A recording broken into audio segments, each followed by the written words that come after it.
అద్దుచు కప్పుర ధూళి ఎట్టి మీనలదగా అద్దుచు కప్పుర ధూళి ఎట్టి మీనలదగా ఒద్దిక దేవుని భావము ఊహించితేను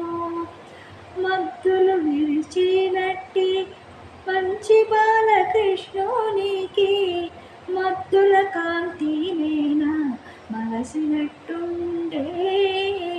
చెప్పరాని మహిమల శ్రీదేవుడి